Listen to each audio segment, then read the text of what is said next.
Bismillahirrahmanirrahim. Assalamualaikum warahmatullahi wabarakatuh. Rekan-rekan mahasiswa sekalian, selamat datang di video pembelajaran untuk mata kuliah Hukum Pemerintahan Daerah, di mana pada video pembelajaran kali ini akan dibahas mengenai pengertian dari pemerintah daerah, pengertian dari pemerintahan daerah, serta apa dasar pemikiran sehingga pemerintahan daerah itu perlu ada. Untuk itu saya coba tampilkan materi yang akan kita bahas pada video pembelajaran kali ini.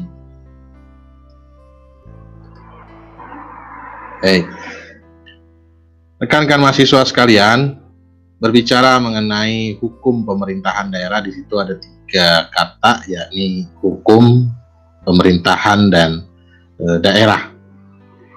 Sebelum Anda mempelajari lebih jauh mengenai hukum pemerintahan daerah, lebih baik Anda pahami terlebih dahulu apa yang dimaksud dengan pemerintahan daerah, dan berkaitan dengan itu pula Anda juga perlu memahami apa yang dimaksud dengan pemerintah daerah. Sebelum itu, saya ingin mengawali video pembelajaran kali ini dengan mengulas definisi dari pemerintah menurut Utrecht dalam bukunya Pengantar dalam Hukum Indonesia, di mana Utrecht berpendapat bahwa pemerintah adalah kumpulan semua badan kenegaraan yang berkuasa memerintah, termasuk di dalamnya semua badan kenegaraan seperti legislatif, eksekutif, maupun yudikatif. Jadi definisi ini adalah definisi dalam arti kata yang luas, ya. Jadi dalam arti yang luas, pemerintah dimaknai sebagai kumpulan semua badan kenegaraan yang memiliki kewajiban menyelenggarakan kesejahteraan umum seperti eksekutif, legislatif, dan yudikatif. Pemerintah merupakan kumpulan badan-badan kenegaraan tertinggi atau suatu badan kenegaraan tertinggi yang berhak memerintah di wilayah atau negara seperti raja, presiden, atau perdana menteri. Pemerintah dalam arti presiden bersama-sama dengan kabinet. Jadi yang pertama tadi adalah pengertian dari pemerintah dalam arti luas, yakni semua badan kenegaraan yang berkewajiban menyelenggarakan kesejahteraan umum, termasuk di dalamnya adalah legislatif, eksekutif, dan yudikatif. Sedangkan dalam arti yang sempit, pemerintah terbatas pada eksekutif saja, yakni presiden bersama dengan kabinetnya. Lalu apa yang dimaksud dengan pemerintahan? Rekan-rekan mahasiswa sekalian, apakah ada perbedaan antara pemerintah dengan pemerintahan? Jika pemerintah dimaknai sebagai presiden bersama-sama dengan kabinet dalam arti sempit, atau seluruh lembaga negara seperti eksekutif, legislatif, dan yudikatif dalam arti yang luas, maka pemerintahan itu adalah kegiatan penyelenggaraan negara yang dilakukan oleh lembaga-lembaga tadi. Pemerintahan itu adalah kegiatan penyelenggaraan negara dalam rangka memberikan pelayanan dan perlindungan bagi seluruh warga masyarakat atau warga negara. Jadi siapa yang menyelenggarakan? Yang menyelenggarakan adalah pemerintah. Pemerintahan adalah kegiatan penyelenggaraan negara, sedangkan pemerintah itu adalah badan atau lembaga yang berkewajiban untuk menyelenggarakan negara. Dari pengertian pemerintah dalam arti luas dan pemerintah dalam arti sempit tadi, maka kita juga bisa mengambil kesimpulan terkait dengan definisi dari pemerintahan itu sendiri. Dalam arti luas, pemerintahan itu adalah segala aktivitas yang dilakukan negara guna menyelenggarakan kesejahteraan rakyat serta kepentingan negara yang meliputi eksekutif, legislatif, dan yudikatif. Jadi, dalam arti luas, pemerintahan adalah segala aktivitas yang dilakukan dalam rangka menyelenggarakan kesejahteraan rakyat serta kepentingan negara, di mana aktivitas tersebut adalah aktivitas eksekutif, legislatif maupun yudikatif. Sedangkan dalam artian sempit, pemerintahan itu adalah segala aktivitas yang diselenggarakan hanya oleh eksekutif saja. Dalam hal ini presiden, raja, atau perdana menteri beserta dengan kabinetnya. Rekan-rekan mahasiswa sekalian, dari definisi pemerintahan tadi, kita juga bisa menarik kesimpulan mengenai definisi pemerintahan daerah. Dalam arti luas, pemerintahan daerah itu bisa kita definisikan sebagai kegiatan penyelenggaraan pemerintahan oleh lembaga-lembaga kekuasaan yang ada di daerah. Dalam hal ini meliputi kepala daerah dan DPRD. Sedangkan dalam arti sempit, pemerintahan daerah itu terbatas pada penyelenggaraan pemerintahan atau penyelenggaraan urusan pemerintahan oleh kepala daerah saja yang ada di daerah masing-masing.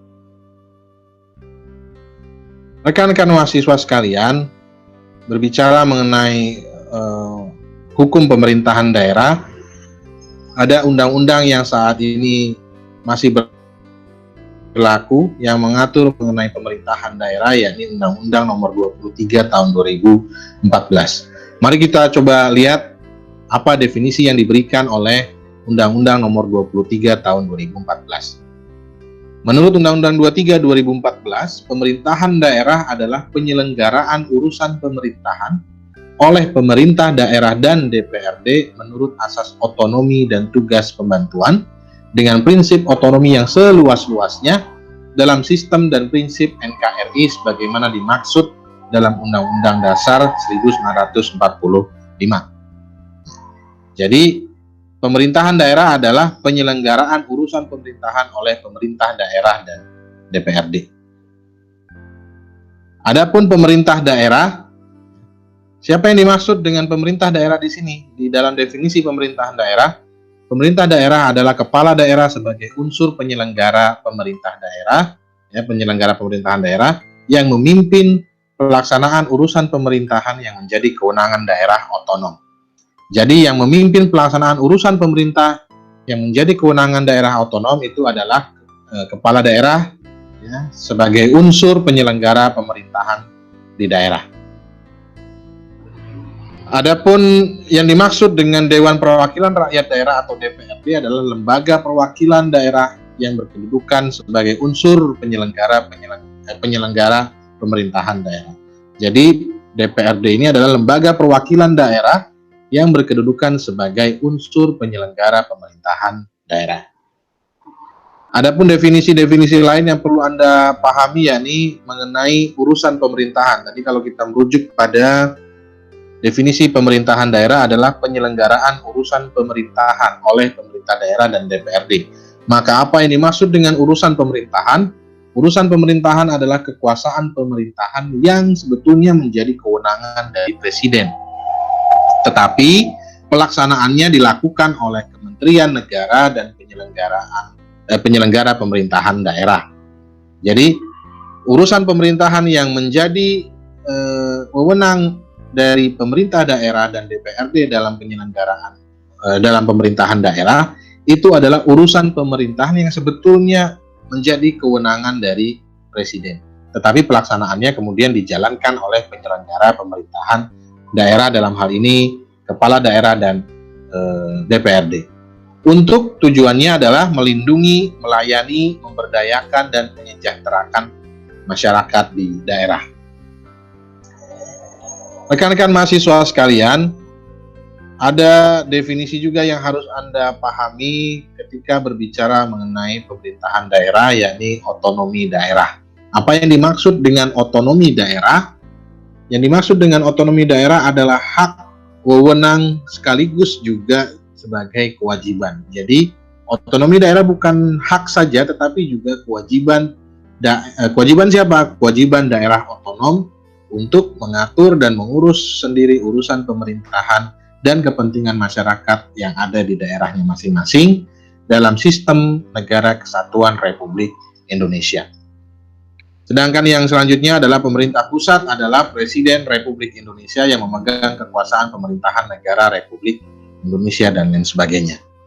Jadi Yang dimaksud dengan otonomi daerah itu bukan hak saja, tetapi juga kewajiban yang harus dilaksanakan oleh daerah otonom untuk mengatur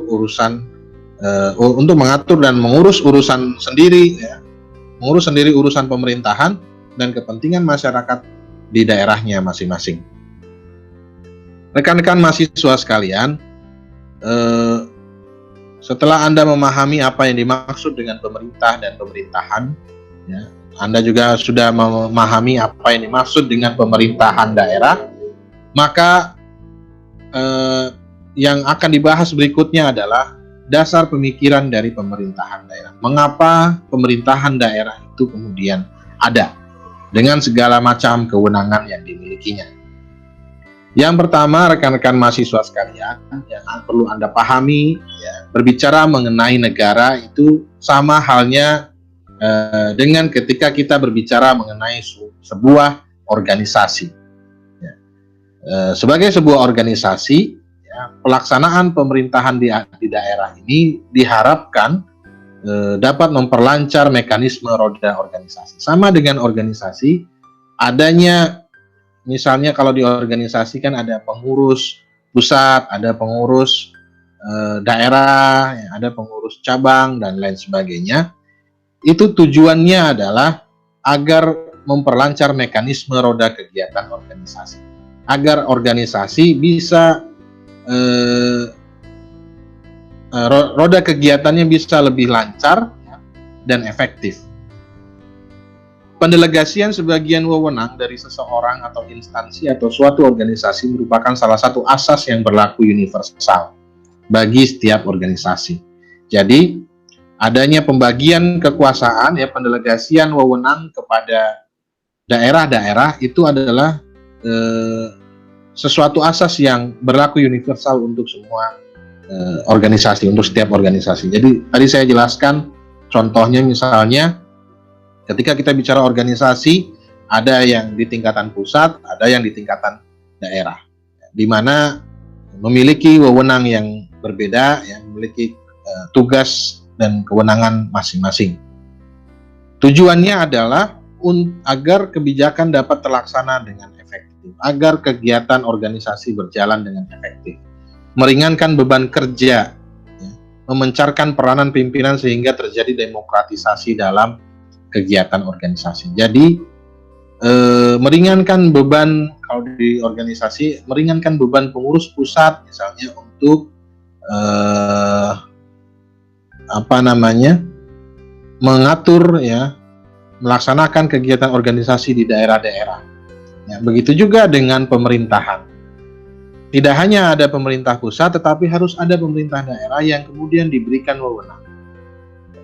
Tujuannya agar apa? Agar kebijakan yang menjadi kebijakan dari pemerintah pusat itu dapat terlaksana secara efektif di semua daerah.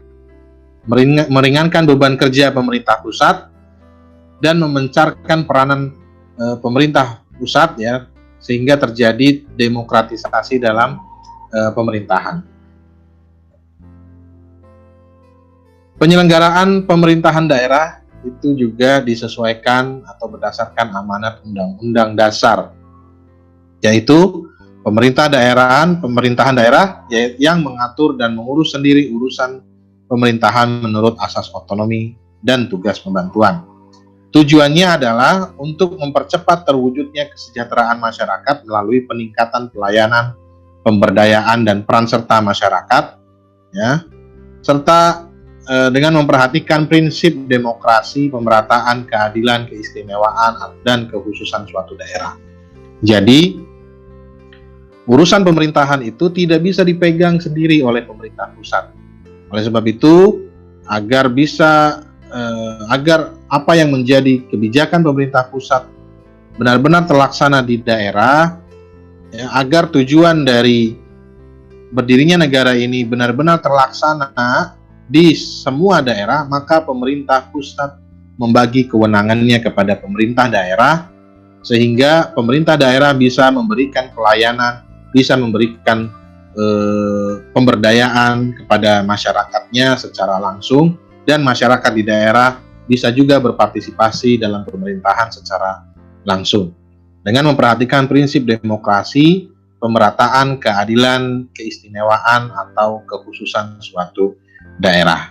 Tentu dalam kerangka Negara Kesatuan Republik Indonesia.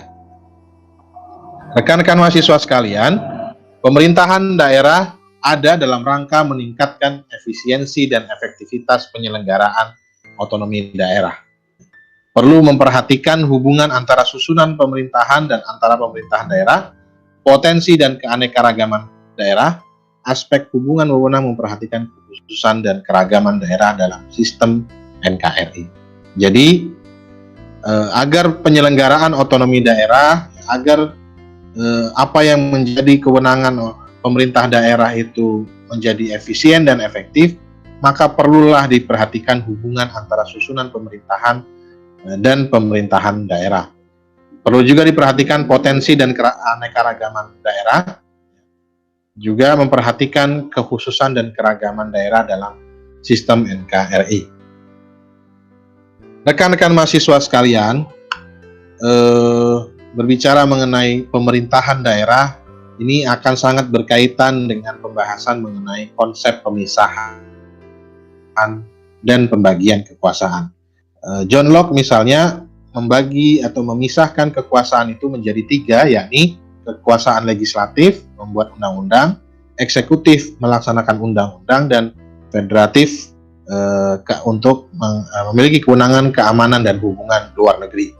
Sedangkan Montesquieu dia membagi kekuasaan menjadi 3 juga, tetapi bedanya kekuasaan federatif itu diganti menjadi kekuasaan yudikatif. Jadi hanya ada 3 juga, legislatif, eksekutif, dan yudikatif. Nah,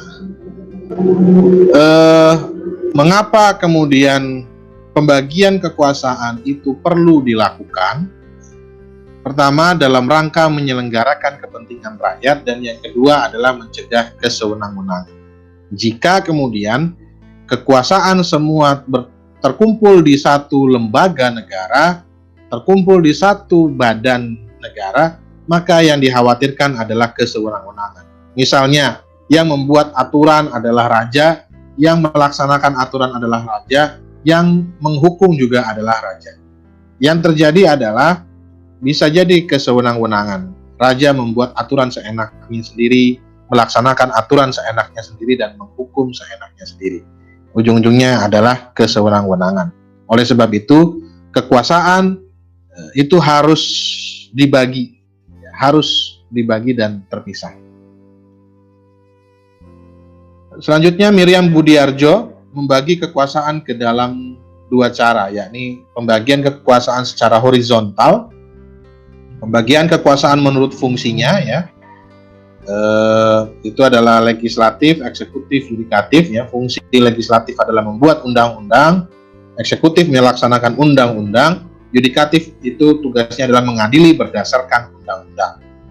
Secara vertikal, yang kedua adalah secara vertikal, yakni pembagian kekuasaan menurut tingkatannya. Kalau horizontal tadi menurut fungsinya, kalau vertikal itu menurut tingkatannya.